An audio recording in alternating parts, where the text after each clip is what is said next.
मोहम्मद खान डाकू कौन था, क्या करता था, उसका नाम डाकू क्यों पड़ा।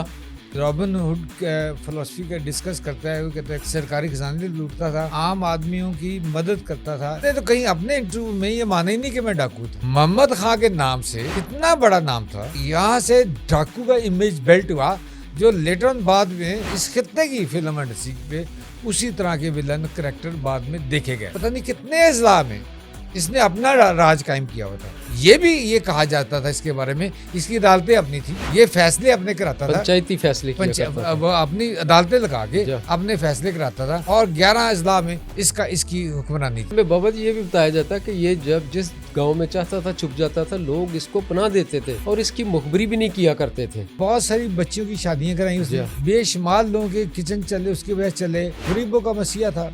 इसलिए रॉबिन हुड फलसफे मानते हैं, वो यही कहते हैं। इस पे इल्जाम आया कि नवाब कालाबाग से मिलके सदर अय्यूब को खत्म करने का एक मंसूबा बनाया। बहुत सारे लोग इसको आप जनाब सरकार कह कहते हैं।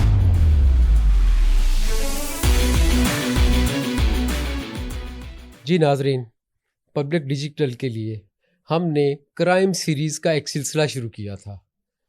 उसमें senior crime reporter Jameel Ahmed Chishti अल मारूफ बाबा चिश्ती से हम गुफ्तगू करते थे पुरानी दुश्मनियों के बारे में, डकैतियों के बारे में, कत्ल गारतगिरी के बारे में जो उन्होंने कवर की थी। आज एक ऐसी शख्सियत का हम जिक्र यहाँ करने जा रहे हैं जिनको नई नस्ल तो नहीं जानती, लेकिन 4 दहाइयों पहले वाली नस्ल उन्हें बखूबी जानती है और उनका नाम भी अदब व एहतराम से लिया जाता है। हालांकि उन्हें इस सिस्टम ने मोहम्मद खान डाकू का नाम दिया था। मोहम्मद खान डाकू कौन था, क्या करता था, उसका नाम डाकू क्यों पड़ा। आज के पॉडकास्ट में हम ये जानेंगे अपने मेहमान जमील अहमद चिश्ती से। मैं हूं आपका मेज़बान अदनान मलिक। जी बाबा चिश्ती साहब फरमाइएगा कि मोहम्मद खान डाकू कौन था, क्या करता था, उसको डाकू क्यों कहते थे। वो तो सुना है कि एक रॉबिन हुड की तरह या सुल्ताना डाकू की तरह अमीरों को लूटता था, गरीबों में बांटता था और सरकारी खजाना लूटता था, कभी किसी गरीब को नहीं लूटता था। क्या रवायत है, आप बताइए। इस बारे में जो आपने कहा कि नई नस्ल को नहीं पता, शायद मेरे भी रिपोर्टिंग का वो आगाज़ था जब मेरे मोहम्मद खान डाकू से के बारे में मुझे पता चला। मैंने भी इसकी वारदातें पढ़ी थी या सुनी हुई थी। ये मेरे इस फील्ड में आने से बहुत पहले का वाक़या है। मोहम्मद खान डाकू के बारे में आपके इन सवालात का मैं जवाब दूंगा जो आपने पूछा है, कि इसके बारे में बहुत मुख्तलिफ इतलात थी। कोई रॉबिन हुड फिलोसफी का डिस्कस करता है, वो कहता है कौमी खजाने लूटता था, सरकारी खजाने लूटता था, और उसके बाद आम आदमियों की मदद करता था। यही, और कुछ ऐसे भी हल्के हैं जो इसको पॉलिटिकली देखते हैं, उसके जो कि सियासी तौर पे से इंतकाम का निशाना बनाया गया। कोई उस दौर में जो यहाँ के गवर्नर थे मगरबी पाकिस्तान के, अमीर मोहम्मद खान और नवाब ऑफ कालाबाग, तो वो नवाब ऑफ कालाबाग और जो आर्मी जो सदर पाकिस्तान है, उन दोनों के दरमियान कंट्रोवर्सी के वाले से भी देखते हैं। सदर अय्यूब खान, हाँ जी, कि अय्यूब खान और ये इनके दरमियान कोई ऐसी बात सामने आई तो उसकी वजह से ये करैक्टर उभर गया। जहाँ तक मेरी इंफॉर्मेशन का ताल्लुक है और जहाँ तक मैं जानता हूँ, मैं ईमानदारी के साथ वो सारी बातें आपके साथ शेयर करता हूँ। मोहम्मद खान डाकू, जब मैं इस प्रोफेशन में आ गया तो अभी मेरे आने के चंद साल बाद ही मुझे पता चला, उससे पहले नाम सुना हुआ था कि जी मोहम्मद खान डाकू एक वादिय सूंस केसर का बहुत बड़ा डाकू था और वो खजाने लूटता था, और उससे उसके नाम की इतनी दहशत थी। फिर उसकी मुख्तलिफ अखबारात में अच्छे ड्रेसेस में उसकी शाही किले की तस्वीरें भी अखबारात में देखी हुई थी। तो मेरे ज़हन में एक तजस्सुस था, तो पता चला कि ये मोहम्मद खान डाकू को अदालत के पास जेल से जो सर्विस हॉस्पिटल लाहौर लाया गया। मियाँ वाली जेल से इसको लाया गया था। तो सर्विस हॉस्पिटल लाहौर जब मैं गया तो मैंने कहा कि एक बूढ़ा सा आदमी होगा, बुरे हालात होंगे, करीब उलमरग होगा, जितने अच्छे से मैं इसको सुन रहा हूँ या इसके बारे में पढ़ रहा हूँ। तो जब मैं उस एक प्राइवेट रूम में था, जब मैंने उसके अंदर गया तो देख के मैं हैरान होगा कि एक हशाश विशाश शख्स, वो बड़ी बड़ी मूछें जैसी कि उसकी थी और चमकती आंखें, सुरमा लगाया करता था जी, आंखों में। चमकती आंखें और ऐसे उसके गाल पिंकिश किस्म के और अच्छे ड्रेस में, हशाश विशाश बंदा, एक जो कहते थे बीमार है, वो लेटा हुआ था। तो मैंने उस हवाले से उससे कई बातें उससे ऑफ द रिकॉर्ड कह के उसका इंटरव्यू किया, जो बाद में उसको अपने न्यूज़पेपर में दिया। तो उसमें जो मुख्तलिफ बातें थी मोहम्मद खान के, उसने तो बहुत डिफरेंट बातें की। उसने तो कहीं अपने इंटरव्यू में ये माना ही नहीं कि मैं डाकू था। उसने कहा कि मुझे इंतकाम का निशाना बनाया गया। और बाद में मेरे साथ पोलिटिकली उस एरिया के कुछ लोगों ने, मेरे मुखालफिन ने ये किया, और जिसकी अदालतों ने मुझे कत्ल और डाका जनी के कई केसेस में से बरी कर दिया। ये जबकि सूरत हाल आगे जाके बताऊंगा इससे बरक्स थी। तो एक उसकी बड़ी बात मुझसे, मैं उससे 100% एग्री हूँ, क्योंकि मैं बहुत मफरूर इश्तिहारी डकैतों के मफरूरी में इंटरव्यू किए हुए, तो और देखे भी हैं कि जब किसी एरिया का एक मुलजम मफरूर हो जाए, उस एरिया में होने वाले जितने जराइम हैं जो अननोन हो, जो जिनके बारे में पता ना हो, तो पुलिस ऑफिसर पे जो प्रेशर आता है तो वो फिर वो कहते हैं जी वो ट्रेस हो गया है, ये फलां इश्तिहारी ने अपने साथियों समेत किया है। जैसे लाहौर में एक ग्यासा था, गयासुद्दीन ग्यासा, तो उस एरिया के आधे लाहौर के उस पर क्राइम डाले हुए थे, जो उसको पता भी नहीं था। मोहम्मद खान डाकू ने मुझे बताया कि डाकू इस हवाले से कह रहा हूँ कि स्टेट ने उसे डाकू करा दिया था। कि उसने कहा कि मैं एक दफ़ा अपने घोड़ों पे आ रहा और नकाब लिया हुआ था, तो कुछ और नकाबपोश लोगों ने आके रोक लिया और कहा रोको। उससे कहा कौन? उससे कहा मैं मोहम्मद खान। वो दूसरे एक बंदे ने, तो कहता जब मैंने अपना नकाब उठाया, मेरा चेहरा दिखा, तो बंदा घोड़े से नीचे उतरा, मेरे पाँव में गिर गया। वो मेरा सीधा उसी गांव का, कहता उसी गांव का एक इंतहाई कम जात का बंदा था। तो मुझे जो ना इस बात पे वो फिर उसे माफिया मांगते, कहते फिर मैंने कुछ नहीं, मैंने क्या करना था। तो इस बात की तस्दीक होती है कि अगरचे उसकी मे भी जराइम की लिस्ट ऐसे ही हो जैसे उस दौर में कुछ लोगों के, कुछ हल्कों का आज भी ख्याल है, उस दौर में भी ख्याल था, ऐसी हो। और लेकिन ये बात भी उतनी ही सच्ची है कि जब ऐसे नामी ग्रामी हो तो उसके नाम पे दिहाड़ी लगाने वाले बहुत से आ जाते हैं। सही। उसका नाम लेके बहुत सारे लोग जुर्म करते हैं, उसके नाम लेके बहुत सारे लोग भत्ताखोरी करते हैं और भी संगीन जराइम का इर्तिकाब करते हैं। और कहीं ये भी होता है कि उसके लोग बन जाते हैं कि जी उसने हमें भेजा है, ताकि रेफरेंस उसका इस्तेमाल करते हैं। हाँ, तो ये बात तो सच्ची हो सकती है। अब मैं आऊँगा कि इस बारे में, मोहम्मद खान डाकू के बारे में सोशल मीडिया पे जो क्राइम के हवाले से जितनी स्टोरीज कुछ लोगों ने सोशल मीडिया पे डिस्कस की हुई हैं, मुझे देख के दुख होता है कि उसमें तारीख को मस्क किया गया। बाबा जी थोड़ा सा मैं मोहम्मद खान का तारुफ करा दूं। मोहम्मद खान चकवाल की तहसील तलागंग के एक गांव धरनाल में 1927 में पैदा हुआ था, और वो एक गरीब घराना था।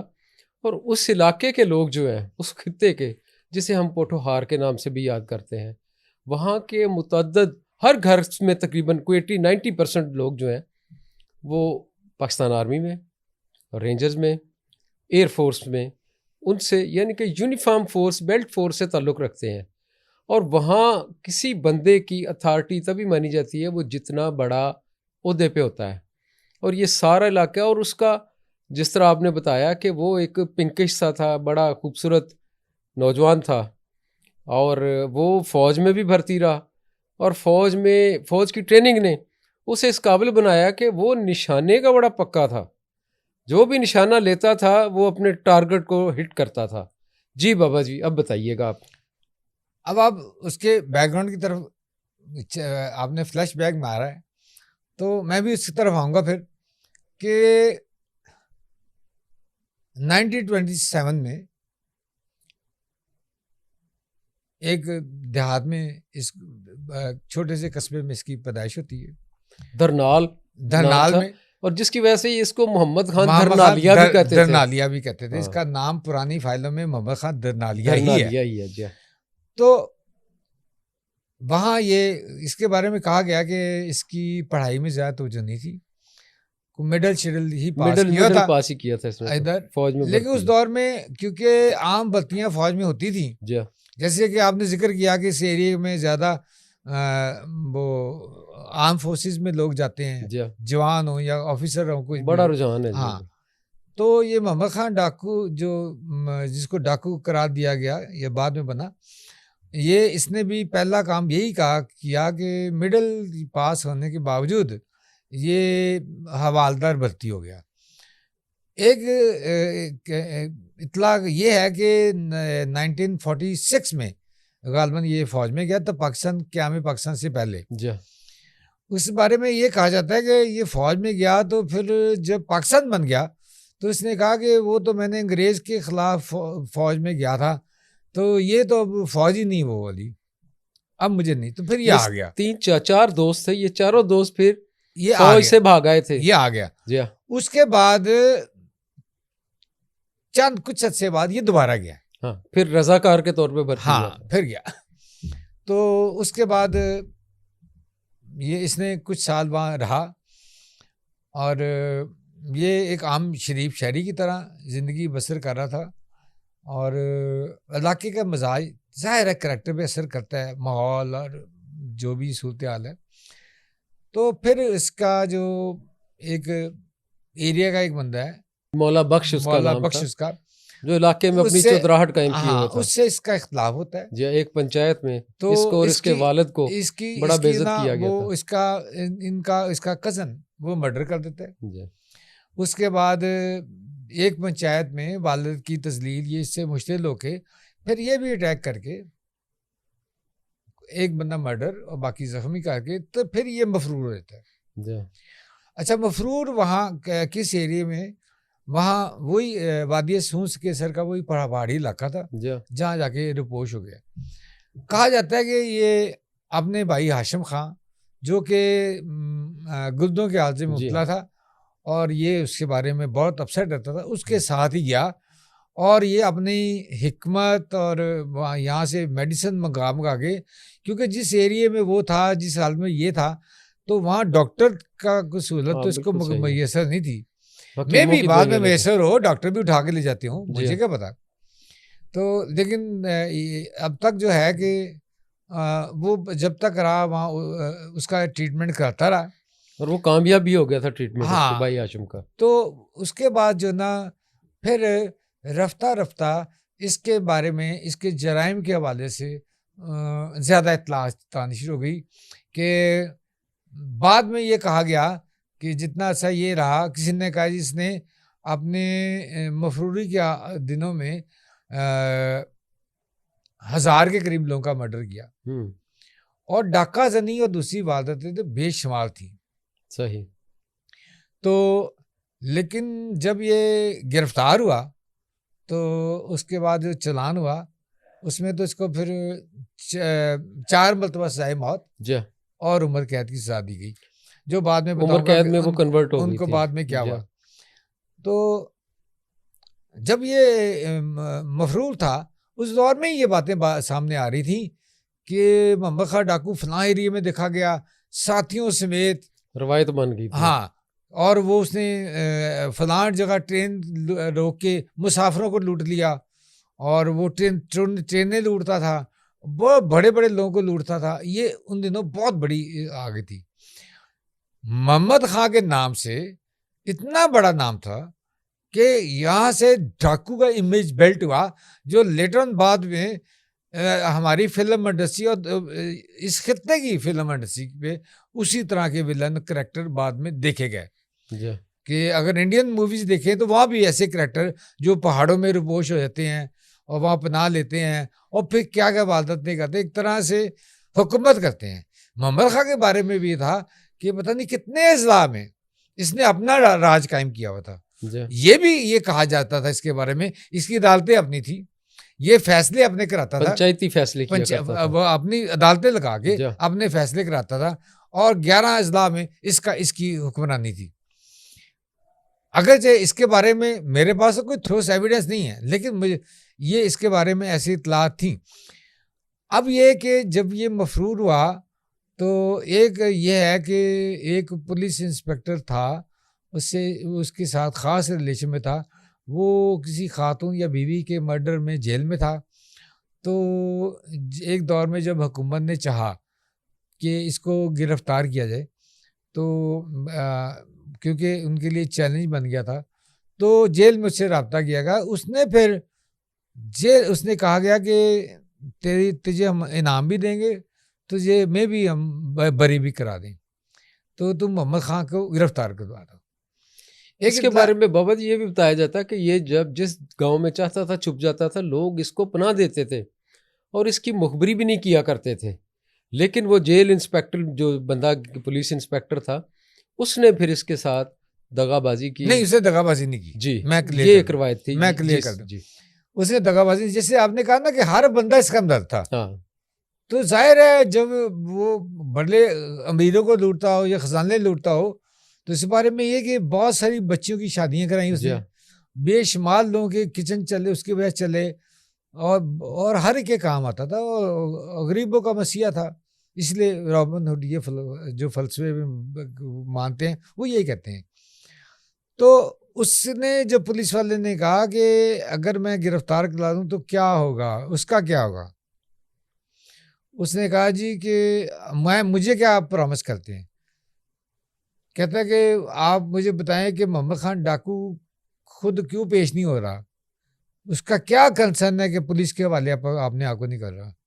इसलिए कि उसको गोली का खतरा है कि आप पकड़े गोली मार देंगे, आप मुझे गारंटी दें तो मैं बात कर लेता हूं। उन्होंने इसको यही कहा। तो उसने फिर मोहम्मद खान को फोन किया, जो उन्होंने खुद ही राब्ता करवाया। तो उसने ये कहा कि तुम कब तक बस करो, और जो सवालात उसने किए थे मोहम्मद खान ने भी उसको कहा, उसने कहा जवाब में मुझे क्या फ़ायदा होगा। तो उसने कहा पुलिस वाले ने कि जवाब में ये होगा कि तुझे खतरा है कि पुलिस गोली नहीं मारेगी, मावरा अदालत तुम्हारे साथ कोई कार्रवाई नहीं होगी, तो ये होगा। इस वादे पे मोहम्मद खान अपने साथियों समेत वो एक एरिया में आ गया। वहाँ कहते हैं कि उस दौर का डीआईजी और एसपी ये मौजूद थे। जो ही वो आया और नहत्ता आया, उसने कहा था मैं नहत्ता आऊंगा। उन्होंने इतनी फायरिंग की, इसके कई साथी जख्मी हुए। एक इतला ये कि इसकी भी टांग में गोली लगी, लेकिन ये भाग के फिर ये मफरूर हो गया, फिर ये काबू नहीं आया। इसने कहाँ से ट्रीटमेंट कराया, अगर गोली लगी क्या हुआ, ये इसके बारे में कुछ नहीं। बाबा जी एक ये भी रवायत है कि इसकी वालदा की डेथ हो गई थी, तो इसने जनाजे में आने का ऐलान किया था और ये फिर जनाजे में आने के लिए इसको सरेंडर करना पड़ा था। और इसने वालदा का जनाजा का इस शर्त पर सरेंडर किया था कि मुझे मेरी वालदा की तदफीन की इजाज़त नहीं, सरेंडर बाद में किया है। ये एक रवायत है। हाँ, सरेंडर बाद में किया है। ये मैं इसका पहले जो पेश होने का वाक़या बता रहा हूँ, जिसमें कहा जाता है कि इसको गोली लगी।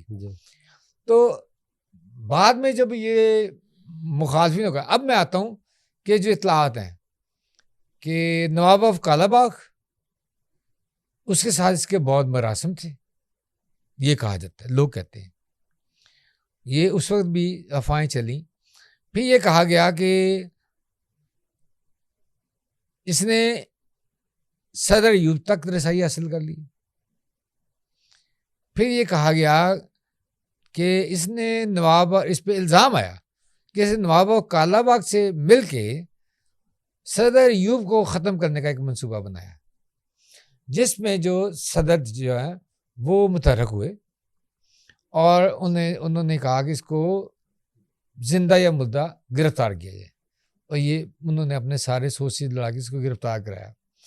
जब ये सरेंडर हुआ, ये गिरफ्तारी इसकी अमल में आई, तो हमने तो जहाँ तक सुना है कि जब इसने हथियार फेंक के आया था अपने बेशुमार साथियों समेत, तो इस पर कोई गोली नहीं चली थी, कुछ नहीं, तो इसको गिरफ्तार करके लाहौर शाही किले मुंतकिल किया गया।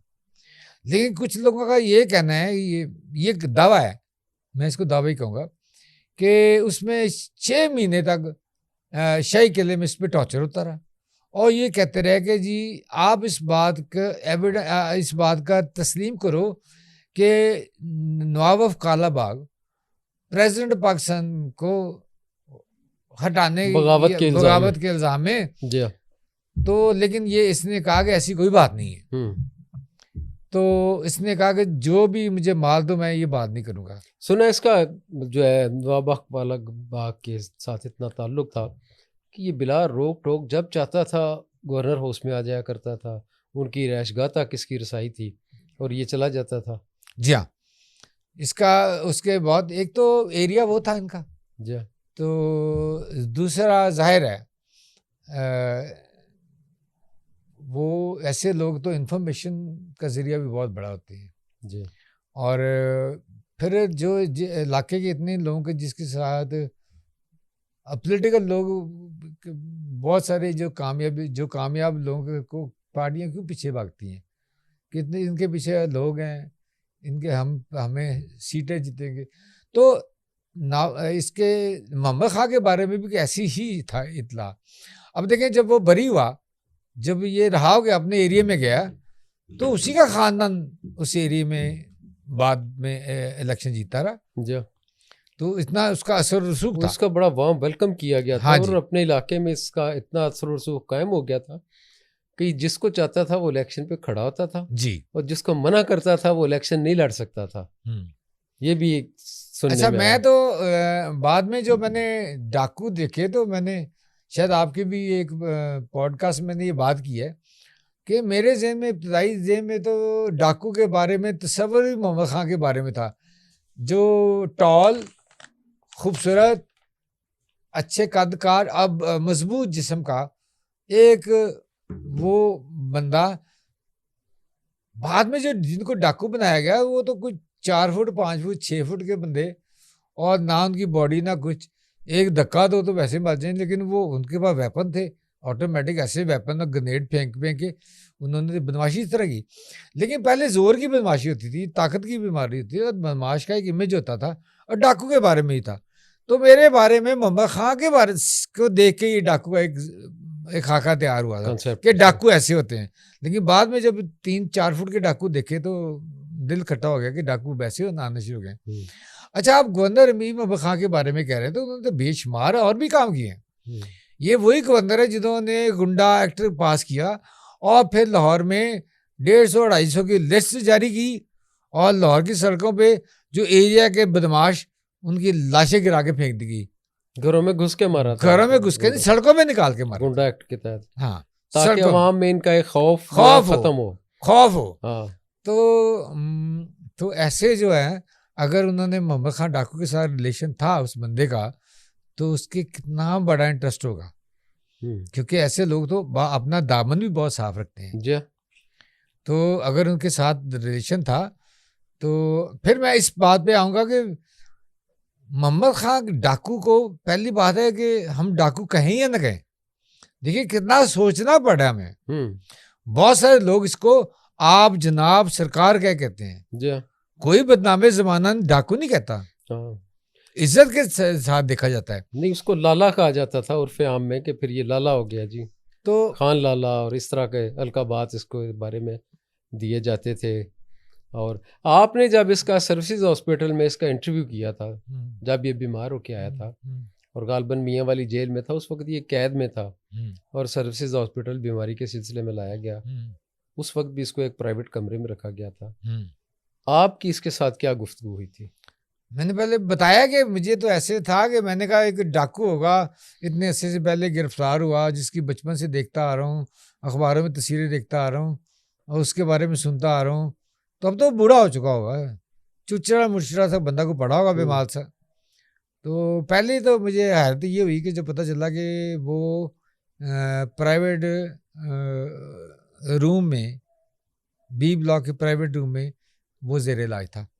उस कमरे में जब गया तो मुझे अजीब सी फीलिंग आई कि जब एक खूबसूरत से बेड पे एक खूबसूरत नौजवान टाइप बंदा, एक खुशनुमा खुश शक्ल बंदा, जिसकी ये रेडिश गाल थी, पिंकिश गाल थी, और आंखें चमक रही थी, और मूछें जैसे मैंने सोचा था वैसी ही थी। तो अब वो हंसता मुस्कुराता खेलता, तो मुझे अच्छा लगा ये सारा देख के। आपने पूछा तो होगा कि आपको डाकू क्यों कहा जाता है? हाँ, उनका इंटरव्यू किया था, और क्योंकि इंटरव्यू की तो परमिशन नहीं थी, गुफ्तगू ही उसका इंटरव्यू था। तो पहले तो मैंने कहा कि मोहम्मद खान डाकू आपको क्यों कहा जाता है? तो उसके बारे में भी उसके इर्द गिर्द बैठे लोगों ने कहा कि आप किस तरह की बातें कर रहे हैं, कौन डाकू? ये तो सारा सियासी सूरत हाल थी, विक्टिमाइजेशन का शिकार था, उन्होंने रोक दिया। तो फिर जो मोहम्मद खान डाकू ने कहा कि मैंने जब कहा कि आपकी तो दहशत से दूर दूर तक लोग आपका नाम लेके डराते थे, तो उसने खुद ही हंसते हुए मुझे बैठा लिया और फिर बताया कि एक दफ़ा मैं अपने घोड़ों पे सवार होकर साथियों के साथ आ रहा था, तो कुछ लोगों ने मुझे रोक लिया, और एक बंदे ने कहा रुक। उसने कौन? उसने कहा मैं मोहम्मद खान डाकू। उसने कहा जब मैंने अपना नकाब उतारा तो वो पाँव में गिर गया। तो उसने कहा वो पता चला कि गांव का एक कमी सा बंदा था जो उसके नाम लेके तो ये वारदात नहीं कर रहा था, नाम इस्तेमाल कर रहा नाम इस्तेमाल। तो उससे इस बात को तकरीर मिलती है कि मफरूरी के आलम में पता नहीं कितने लोगों ने इसका नाम इस्तेमाल किया होगा। और बाबा जी, इस पे कितने टोटल कत्ल थे जिसमें इन्हें 4 मरतबा सजाए मौत हुई, और हर दफ़ा ये सजाए मौत ख़त्म हो जाती थी। लास्ट टाइम जब इनकी सजाए मौत ख़त्म हुई तो बेनज़ीर भुट्टो शहीद 1988 में जब ये बरसर इक़्तिदार आई, प्राइम मिनिस्टर बनी, तो उन्होंने कहा था कि जेलों में जितने कैदी हैं जिनको सजाए मौत हो चुकी है, उनको अब सजाए मौत फांसी का हुक्म नहीं जारी किया जाएगा, बल्कि उनकी सजाए मौत उम्र कैद में कन्वर्ट कर दी जाएगी। तो इस सिलसिले में फिर इनकी सजाए मौत भी टली थी। 2 दफ़ा बाद में ये 4 दफ़ा सजाए मौत थी जी, अपनी मौत ही ये तभी मौत मरे हैं, और 2 दफ़ा सजाए मौत थी, और उसके बाद तवील कैद थी। तो एक दफ़ा तो फांसी के 7-8 घंटे पहले एक ऑर्डर आ गया और वो फांसी टल गई। दूसरी दफ़ा गवर्नमेंट के लॉ के मुताबिक वो फांसी खत्म हो गई, उम्र कैद में तब्दील हो गई। बाद में ये मामूल की फिर ये जब आया कि बेनज़ीर के दौर में ही कि इतनी एज का बंदा मतलब उसकी 60 प्लस जेलों से उसको फारिग किया जाए, तो ये 60 प्लस था मोहम्मद खान, तो उसको वहाँ से निकाल दिया गया। इस तरह रहाई करके ये अपने एरिया में चला गया, और फिर उसने पॉलिटिक्स में भी हिस्सा लिया, अपने उम्मीदवारों के सरों पे भी आ रखा, और जितने अच्छे तक जिंदा रहा ठीक रहा, और उसके बारे में कोई इत्तला नहीं आई कि उस पर कोई हमला हुआ है या उसने किसी पे अटैक किया है। और फिर पुरअमन वो एरिया था, और फिर वो अपनी तबीयी मौत मरा जी, बाद में, बहुत बाद में, गालबन मेरे ख्याल 12 साल जिंदा रहने के बाद। मोहम्मद खान धुरनालिया से मोहम्मद खान डाकू तक का सफ़र हमने डिस्कस कर लिया। बाबा जी, आपका बहुत शुक्रिया प्रोग्राम में शिरकत के लिए, हमारे नाजरीन को इस हवाले से अपडेट करने के लिए।